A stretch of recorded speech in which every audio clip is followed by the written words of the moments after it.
Okay, let's unpack this. I mean, everyone right now is screaming that AI has killed SEO. Oh, yeah, absolutely. Yeah. The panic in the marketing world is just everywhere. Right. They're saying traditional search is dead and buried.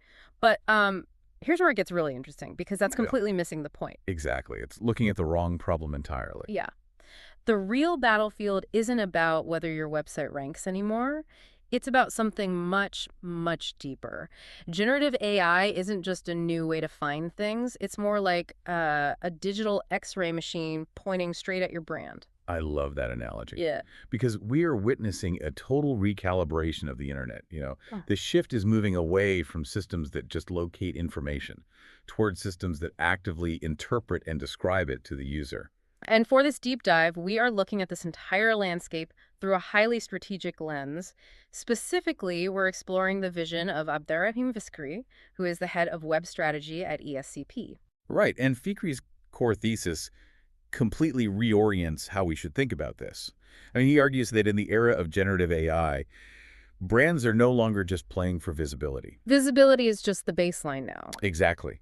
They are playing for how they are interpreted, how their story is told, and ultimately whether they're actually recommended by the AI. Which is a massive paradigm shift. Mm. And to really build out Fikri's framework today, we're also pulling in insights from a recent meltwater panel in Paris, right? Yes, we've got some great field observations from industry veterans like Julien Ferrand, Jean-Noël Bisson, and Arnaud Moine. Their experience provides the perfect real-world scaffolding to support Fikri's central argument. Okay, so before we get into the mechanics of how a machine actually describes you, we really have to address the elephant in the room. What happens to traditional search? Right, the immediate panic. Uh-huh.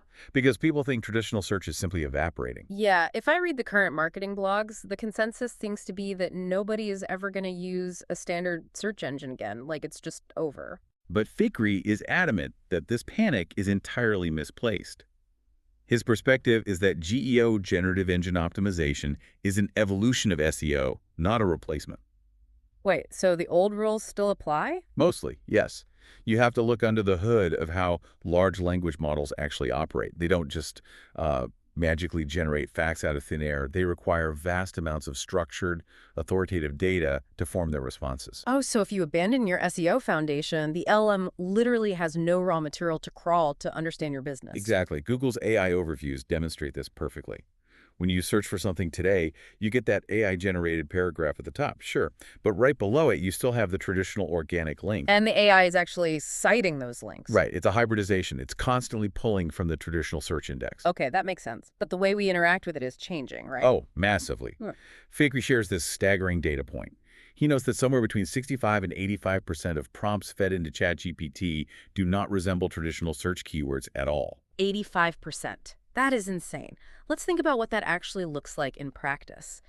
Under the old model, if I'm, say, stressed at work, I might type best project management software into a search bar. Right. A very static, fragmented keyword. Exactly. But in a generative AI interface, I'm typing something closer to, I manage a 12-person remote team spread across 3 time zones. We constantly miss our sprint deadlines. What should I change about my check-ins, and what tools can fix this? Yes. You've moved from asking for a directory to demanding a consultant. A keyword is just a request for a list of options. But a prompt, that's a request for a synthesized solution. It's a literal cry for help. Exactly. And Julien Ferrand reinforces Fikri's point here. He emphasizes that the technological shift is secondary to the behavioral shift. Consumers are outsourcing the heavy lifting of synthesis to the AI. They don't want to read 10 blue links anymore. No, they want the answer delivered on a silver platter, fully contextualized to their specific problem. So, if user behavior is shifting from hunting for links to demanding answers, the way a company shows up inside those answers changes the entire marketing playbook. Which brings us to Fikri's most crucial insight. In the GEO era, being visible is no longer sufficient. Wait, really? Yeah. Visibility is just a vanity metric if the AI sees you, but actively decides not to recommend you. But wait, if I'm highly visible, why wouldn't I be recommended? Like, if my website gets 3 million organic visitors a month, and I totally dominate traditional search, doesn't the AI automatically assume I'm the best answer? Not necessarily. Let's apply Fikri's own example to understand the mechanics here. Take McDonald's. Okay, huge brand. Right. In traditional search, they possess massive, unshakable visibility. If you search food or burgers, McDonald's ranks effortlessly. But suppose a user asks an AI, I'm looking for a quick dinner recommendation in this neighborhood that uses high-quality ingredients. Oh, I see where this is going. Yeah, the AI might filter McDonald's out entirely. It might just summarize them as unhealthy fast food. Even though McDonald's spends millions on campaigns highlighting their local sourcing and, quality control. Exactly. Because if those positive narratives aren't structured deeply across the open web in a way the LLM respects, the machine just defaults to the generic consensus it scrapes from millions of casual internet comments. That is wild. Jean-Noël Bisson describes AI engines as the new crucibles of the brand narrative. The AI is acting as an editorial gatekeeper. It decides which attributes get attached to your name in its final output. So an AI isn't just checking a database to confirm a company exists. It's actively writing a character summary based on the aggregated chatter of the internet. Yep. Honestly, if I'm running a brand, that feels like a terrifying loss of control. I mean, I can spend my entire budget polishing my own website, but the AI might synthesize my reputation based on some cynical Reddit thread from 3 years ago. Well, it represents a loss of control only if you measure success the old way. Fikri argues that the very first step to navigating this isn't to panic buy software. It requires a fundamental shift in how you measure success. From quantitative to qualitative, right? Exactly. You can't look up the monthly search volume for that 12-person remote team prompt. Every conversation is unique. So if I don't have volume data, how do I actually know if the AI is painting a good picture of me? So Fikri's approach starts with a deep, methodical visibility audit. You have to map the terrain before you try to change it. He looks for specific qualitative signals. Like what? The first is basic presence versus absence. When users ask broad exploratory questions about your industry, does the AI even bring you up? And if the answer is yes, I guess the next metric has to be context. It's not just about being in the room, it's about where you're sitting. Precisely. Fikri calls that positioning and depth. When you are mentioned, where do you sit in the hierarchy compared to your rivals? Are you the first option or the last resort? Right. And what is the depth of that mention? Does the LLM just list your name as a passive bullet point? Or does it generate a full, robust paragraph explaining your specific value? Because a deep mention means the AI actually has structural context about the company rather than just pulling a name from a directory. Exactly. Then he evaluates the tone. Is it positive, negative, or neutral? And finally, accuracy. LLMs hallucinate a lot. Is the AI stating facts about your current product or confidently explaining a service you discontinued 5 years ago? Okay, so understanding this theory is vital, but let's make it actionable for the listener. If someone wants to run a quick audit on their own business today without signing a massive enterprise contract, how do they gather these signals? Julian Ferrand offered a highly practical free tip during the panel for this exact scenario. You can utilize Bing Webmaster Tools. Oh, nice. Yeah, Microsoft recently introduced a feature there that categorizes the actual prompts people are feeding into Copilot related to your site. That's super helpful. It won't give you exact numerical volumes, but it provides a baseline snapshot of the conversational intent in your industry. It's a great way to peek behind the curtain. Okay, let's play this out. I run the audit. I use Bing Webmaster Tools, I check ChatGPT, and I compile a report on my tone, depth, and accuracy. I see what the AI thinks of me. The immediate burning question is, where did the AI learn this? Right, the sourcing. Because I know for a fact it didn't just read the carefully crafted About Us page on my website. And Fikri has a golden rule for this exact scenario. A brand cannot exist in the AI ecosystem solely through its own content. Wow, really? Yeah, he uses his own institution, ESCP, to make the point. They can write, "We are the premier business school in Europe," in giant letters on their homepage. The AI does not inherently trust that statement. Because the machine is built to be a skeptic. It takes the brand's claim as a hypothesis, not a fact. Exactly. We are operating in a dual-source reality. The LLMs will crawl your content to map out what you claim to do, but their immediate next step is to scour open platforms. Like Reddit, Wikipedia, YouTube? Yes, and highly authoritative traditional media to verify those claims. It reminds me of a high-stakes job interview. You hand the hiring manager a flawless resume that is your website. The manager reads it, nods, and then immediately calls your previous employers, checks the local news to see if you were sued, and casually scrolls through your public social media. That is a perfect analogy. If the references don't match the resume, you don't get the recommendation.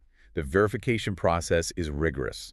And because the AI relies so heavily on external references, Jean-Noël Blisson believes we are entering a new golden age for PR. It's logical, but it also feels like a massive regression. I mean, it sounds like we're back in 1998 obsessing over PR clippings in print magazines. I know it sounds retro until you look at the mechanics of how an LLM determines truth. These models use massive knowledge graphs, right? And they use mathematical weighting to assign trust scores to different domains. Okay, so not all domains are equal. Not at all. An LLM inherently assigns a vastly higher trust score to a domain like the Financial Times or Reuters than it does to a corporate blog. Well, sure, because those publications have decades of historical accuracy, editorial standards, and millions of inbound links. The math proves they are reliable. Exactly. So when you secure a mention in a top-tier media outlet, you aren't just trying to reach human subscribers anymore. That article acts as a foundational truth document for the AI. You're anchoring your brand's narrative in a source the mathematical model inherently respects. The PR hit becomes permanent training data. Precisely. Okay, so the AI anchors its understanding in the credibility of the publisher. Once companies figure out that the AI is calling their references and checking their PR, the natural reaction is to panic. And I suspect Fikri sees a lot of brands making terrible decisions as they scramble to adapt. Oh, he is highly critical of the mistakes happening in the market right now. The first major pitfall is blind acceleration. Because companies feel immense pressure from their boards to prove they're doing AI. Exactly. So they rush out and purchase expensive monitoring tools or launch experimental campaigns without having done that foundational qualitative audit we just discussed. They have no idea what their baseline is, but they want the illusion of action. We see this every time a new technology emerges. It's the ultimate shiny object syndrome. Let me guess, they are throwing budget at things that look impressive on a slide deck but don't actually move the needle. Yep. I've seen reports of brands paying astronomical rates, sometimes $60 CPMs, meaning they're paying $60 just to have an experimental ad viewed 1,000 times on an AI interface. Wow. And the reporting they get back is just a basic spreadsheet. They are incinerating their marketing budgets simply so the executive team can say they have an AI strategy. And if blind acceleration is one extreme, I imagine the other extreme is total paralysis, right? Yes, companies get stuck in an endless exploration phase. They form committees to study the impact of LLMs, waiting for the technology to stabilize. But Fikri warns that the dust is not going to settle anytime soon. So if you wait for a static landscape, your competitors will spend that time actively shaping the AI's consensus about their products. You just lose the narrative advantage entirely. Exactly. But there is another layer to this trap, and it's not about budget. It's about corporate structure. Treating GEO as a strictly IT or SEO problem is perhaps the most dangerous mistake of all. Oh, interesting. Why is that? Because Fikri and Farand completely agree that this technology forces companies to dismantle their internal silos. Okay, let's follow the logic of the job interview analogy again. The AI is cross-referencing all your public data. If my PR team puts out a slick press release calling our new update revolutionary, but my customer support form is filled with threads addressing a massive software bug. The AI reads both, and it mathematically weights the user complaints heavily because they represent organic consensus. It synthesizes the contradiction. Exactly. If your departments are operating in silos, the AI essentially acts as an auditor that exposes your internal misalignment to the entire internet. It just strips away the marketing veneer entirely. So if AI perception is built by aggregating PR, social media, Wikipedia, and customer service logs, then you can't have fragmented messaging. The support team, the social team, and the PR team all have to be completely aligned around the exact same narrative. The narrative has to be airtight across every digital touchpoint. Right. You cannot project one image to the press and a contradictory image to your users. Okay, so we know the stakes. The AI is looking everywhere, evaluating our references and exposing our silos, and we know the traps. So how do we actually execute this? I don't want to instruct my team to start writing robotic, soulless text just to appease an algorithm. And Fikri's methodology is incredibly pragmatic here. You do not need to change your brand's unique tone of voice. What you must change is your information architecture. Okay, architecture. Break that down for me. What are the Fikri-proof tactics? First, it starts with a journalistic inverted pyramid. Place a key takeaway section at the very top of your articles and landing pages. Do not bury your core value proposition in the fourth paragraph. Give it the thesis statement immediately. Because LLMs are processing millions of pages, right? If you hand them a concise summary at the top, they're much more likely to ingest it. Exactly. If the AI has to burn processing power digging for the point, it might just leave and synthesize your competitor's page instead. Makes sense. What's next? The next tactic requires looking at the back end. You must clean up your underlying code. Specifically, LLMs struggle with heavy, complex JavaScript. Really? Let's unpack the mechanics of that. Traditional search engines have massive computing power dedicated to rendering visually complex websites. Why do LLMs hate it? Well, when AI search bots crawl the web to rapidly gather data, they prefer to parse the raw HTML text to save computing resources. Rendering heavy JavaScript animations takes too much power. Ah, so if your core messaging is locked behind a dynamic, JavaScript-heavy interface, the bot might just skip the text entirely. Yes, it's a fascinating paradox. The most advanced artificial intelligence in human history wants us to build websites like it's 2005. Clean, raw text, no bloated code, just the facts. I love it. Simplicity wins. Fikri's third core tactic is building out comprehensive, deeply structured FAQs. And this doesn't mean inventing marketing questions you wish your customers would ask. Right, no fluffy, why is your product so amazing questions. Exactly. You need to go to your sales and support teams, gather the actual highly specific questions people are asking, and publish clear answers. Because an LLM operates entirely on a Q&A format. When a user prompts ChatGPT with a hyper-specific problem, if your website already has that exact question and a structured answer, the AI recognizes the direct match and intent. You are feeding the AI the exact conversational pairs it needs. And finally, Fikri stresses the importance of clear authorship. Clear authorship. How does that help? When you publish a report or a blog, the architecture must clearly identify the human author, their credentials, and their expertise. Oh, because we were dealing with trust scores again. The AI is weighing the validity of the information against the credibility of the source. Right. An LLM is constantly trying to filter out automated noise. If it can verify that a piece of content is backed by a legitimate, credentialed human expert, that content receives a higher weight. You know, stepping back and looking at all these tactics, adding key takeaways, speeding up the code, answering real user questions, proving human expertise, it's striking. Optimizing for this hyper-advanced AI doesn't force us to be more robotic at all. Not in the slightest. It actually forces us to be incredibly clear, organized, and helpful for human readers. If I do all these things, my human customers are going to have a significantly better experience on my website anyway. That is the ultimate elegance of Fikri's vision. By structuring your knowledge to satisfy the machine's demand for efficiency, you inevitably build a more transparent, user-friendly ecosystem for the human being. It all cycles back to Fikri's central thesis. We are living through a fundamental paradigm shift. In the era of generative AI, brands are no longer just playing the visibility game. Visibility is an outdated metric. Exactly. The new battleground is about how you are understood, how your story is told, and whether an AI trusts you enough to recommend you. It demands a multi-source strategy where a thread on Reddit is just as critical as your homepage. And it requires breaking down your internal corporate silos. Right. Yeah. And most importantly, it forces a shift from tracking empty clicks to measuring real qualitative influence. It is the evolution from do they see me to what do they believe about me. Yeah. And, as we wrap up, I'd like to present a thought experiment for you, the listener. Oh, okay. Let's hear it. We've spent this time analyzing how this shift impacts multinational brands and marketing departments. But shrink the scale down for a moment.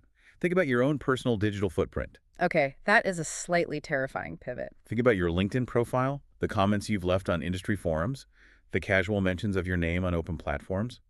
If someone prompted an AI right now to summarize your professional reputation, synthesize your skills, and recommend whether you should be hired, what story would the machine tell? Because it is actively aggregating your references too. Generative AI isn't just a search engine. It's a digital X-ray machine, and it is definitely pointing at all of us now. Thank you so much for joining us on this deep dive. We will catch you on the next one.